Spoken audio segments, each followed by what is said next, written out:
Namaste. Today I'm going to read Volume 2, Book 2, Rudra Samhita, Part 3, Chapter 54, Description of the Duties of the Chaste Wife in the Shiva Puran. Vakratana. Vekadantai Vakratana.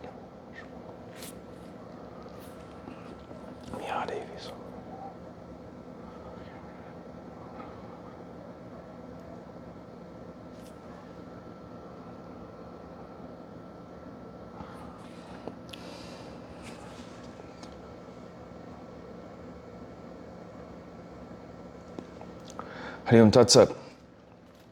Brahma said, Then the 7 sages spoke to the Lord of the mountains. O mountain, make arrangements for the journey of your daughter today itself. O great sage, on hearing these words and knowing her pangs of separation, the Lord of mountains was greatly affected by his love towards her and remained silent for a short while. After some time, the Lord of the mountains regained his consciousness and said, Let it be so. He then sent the message to Meena. O sage, on hearing the message of the mountain, Meena was both delighted and sorry. She immediately set about arranging for her journey. O sage, Meena, the beloved of the mountain, made arrangements for all kinds of festivities in accordance with the tradition of her family and the injunctions of the Vedas. She bedecked Parvati with 12 kinds of ornaments and good silken garments of nice border. All kinds of embellishments befitting her royal state were made. Realizing Meena's inclinations, a chaste Brahmin lady instructed Parvati in the duties of a chaste wife. The Brahmin lady said, O Parvati, listen to my words with love that accentuate righteousness, that increase the pleasure here and hereafter and afford happiness to those who pay heed to them. O chaste lady, a chaste lady sanctifies the worlds, destroys sins, and is blessed. None else is so worthy of respect. O Parvati, she who serves her husband with love and considers him her sole Lord enjoys all pleasures here and obtains salvation hereafter. Along with her husband, the chaste ladies, Savitri, Lopamudra, Arundhati, Sandilya, Satarupa, Anasuya, Lakshmi, Svadha, Sati, Samjana, Sumati, Shraddha, Meena, Svaha, and several others whose names are not mentioned, lest the list should be too detailed, have attained adoration from all people by their virtue of chastity. They have been honored by Brahma, Vishnu, Shiva, and great sages. Lord Shiva, benefactor of the depressed, worthy of worship, and the goal of the good, shall be served by you always. The duty of a chaste lady is very important, and it has been mentioned in the Vedas and Smritis. No other duty is so admirable as this. A chaste lady shall take food only after her husband has taken it.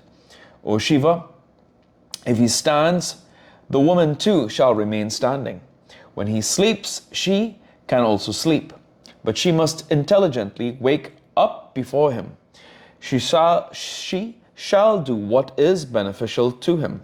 She shall love him without any sort of deception. O Shiva, she shall never show herself unembellished to him. If for any important work he is on exile, she shall never adorn herself. A chaste lady never shall mention her husband's name. If the husband scolds or rebukes her, she shall not abuse him in return. Even when beaten by him, she shall remain glad and say, I may even be killed, O Lord. Be kind to me.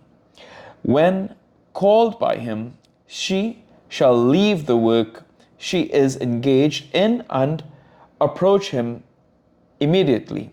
When palms joined in reverence and love, she shall bow to him and say as follows: O Lord, be pleased to say what I have been called for. Whenever ordered by him to do any job, she shall do it gladly. She shall not stand near the entrance for a long time. She shall not go to other people's house. She shall not take his money, even though it be a little, and give it to others.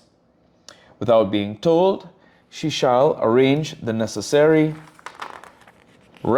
requisites for his daily worship.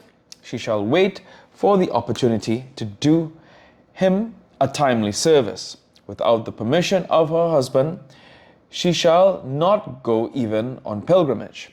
She shall eschew the desire to attend social festivities. If a woman wants holy water, she shall drink the same with which her husband's feet have been washed. All holy rivers are present in that water. She shall partake of the leavings of her husband's food, or whatever is given by him, saying, This is thy great grace. She shall never take food without first offering due share to the gods, the Pitris, the guests, the servants' cows, and saintly mendicants. A gentle lady of chaste rites shall always be clever to manage the household with limited requisites. She shall be averse to spend unnecessarily. Without being permitted by her husband, she shall not observe fast and other rites. Should it be so, she will derive no benefit. She may fall into hell in other worlds.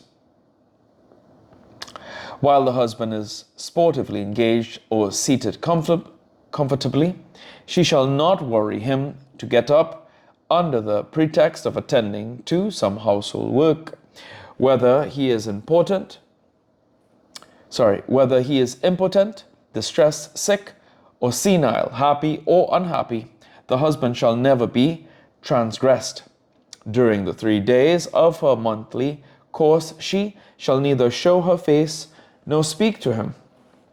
She shall not speak within his hearing till she becomes pure after her bath.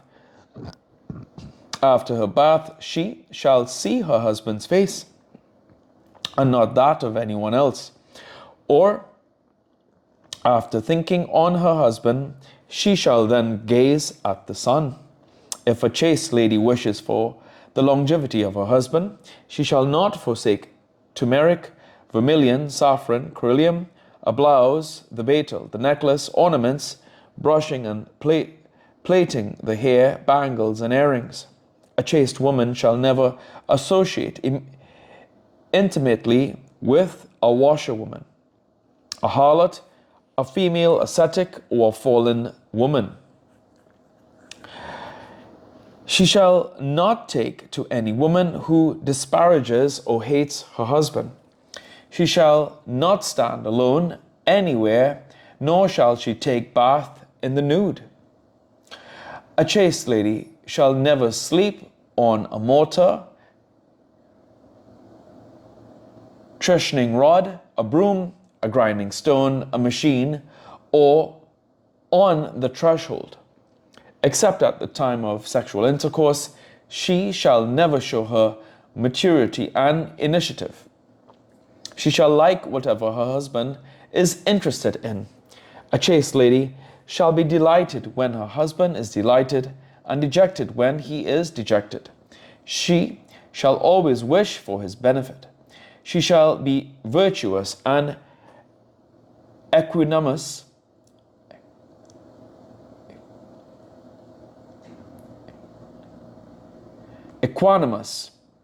in affluence and adversity.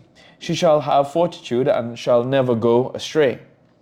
Even when ghee, salt, oil, or other things are exhausted, she shall not tell her husband openly about it, lest he should be subjected to undue strain. O goddess, the husband is superior to Brahma, Vishnu, or Shiva. For a chaste lady, her husband is on a par with Shiva. She who transgresses her husband and observes fast and other rites wrecks the longevity of her husband, and after death goes to hell. If she furiously retorts to her husband, she is born as a bitch in a village or as a vixen in a secluded place. The chaste lady shall never take a higher seat, never approach a defiled person, never speak to her husband in agitation. She should avoid slanderous words, shun quarrels, and shall not speak aloud or laugh in the presence of elders. She who delights her husband delights all the worlds. When she sees her husband coming home, she shall hasten to serve him food and water, hand him betel and change of garments, and serve him by massaging his feet. By pleasing words she shall fascinate him and dispel his gloom. What father gives is limited, what brother gives is limited, and what the son gives is also limited. A chaste lady shall worship her husband, who gives what has no limit. To a wife, the husband is God, preceptor, virtue, holy center, and sacred right. She should cast off everything and adore him alone. She who forsakes her husband and secretly violates her fidelity is born as a she-owl of cruel nature, wasting its days in the hollow of a tree.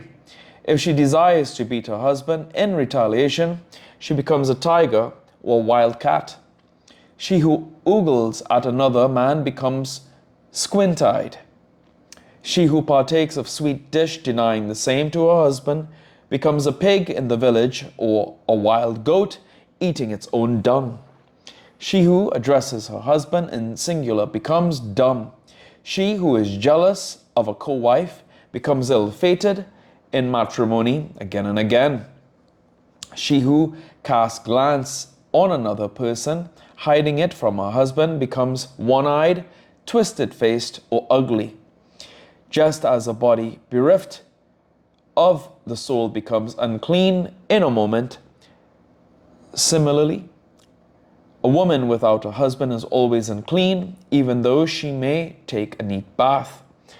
The mother, the father, and the husband are blessed if there is a chaste lady in the house. The three families that are that of the father, that of the mother, and that of the husband enjoy the pleasures of heaven due to the merit of a chaste woman. Disloyal women cause the downfall of the three families, that of the father, mother, and husband, and become distressed here and hereafter. Wherever the chaste lady sets her foot, the sin is dispelled therefrom, and the place is sanctified. Even the sun, moon, and wind touch the chaste woman to sanctify themselves, and not otherwise. Waters desire the touch of the chaste lady, thinking now our sluggishness is gone. Now we are able to purify others. Wife is the root of the household and of the happiness. She is the source of the fruit of virtue and for the flourishing of the family. In every house there are women proud of their exquisite beauty and comely appearance, but it is only due to the devotion of Shiva that a chaste lady is obtained. The present and the next world can be won through her. A wifeless man is not authorized to perform the rites of gods, pitris, guests, and sacrifices. He alone is the true householder in whose house there is a chaste lady. The others are devoured by an ogress or old age.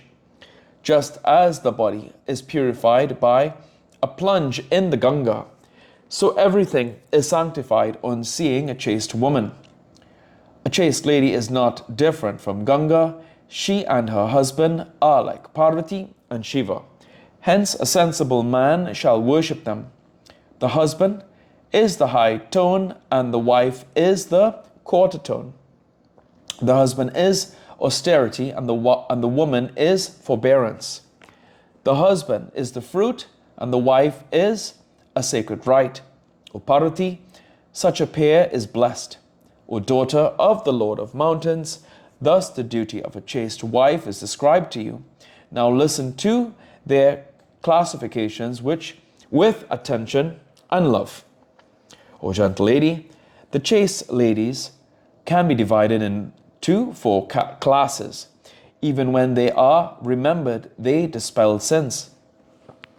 The divisions comprise of the superior, etc.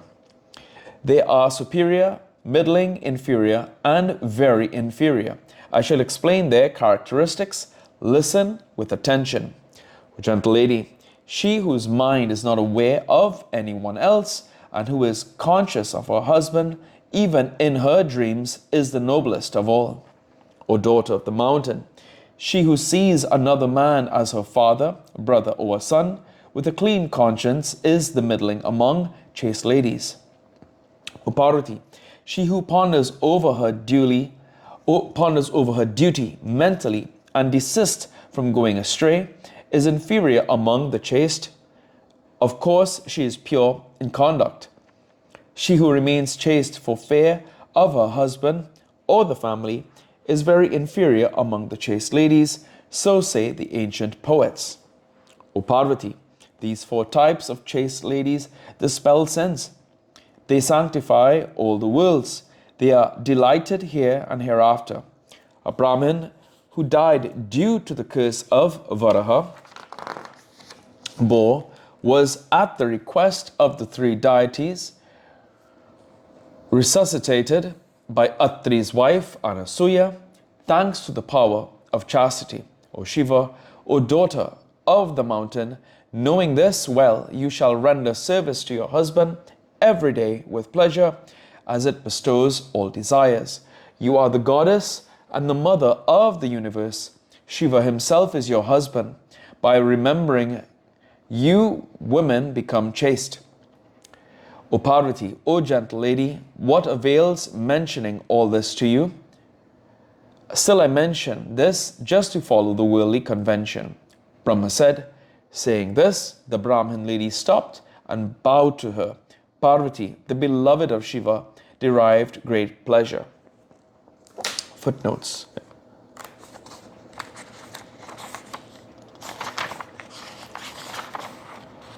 There are no footnotes in this chapter. Prabhu Pranaratam Vyom Veshwanatam Jagannatanatam Sanantapacham Paditam Veshwanatam Shivam Shankar Om Kapura Garam Karanavataram Sansaram Pateharam Devaksham Ram Samur Sutram Kapisham Swasham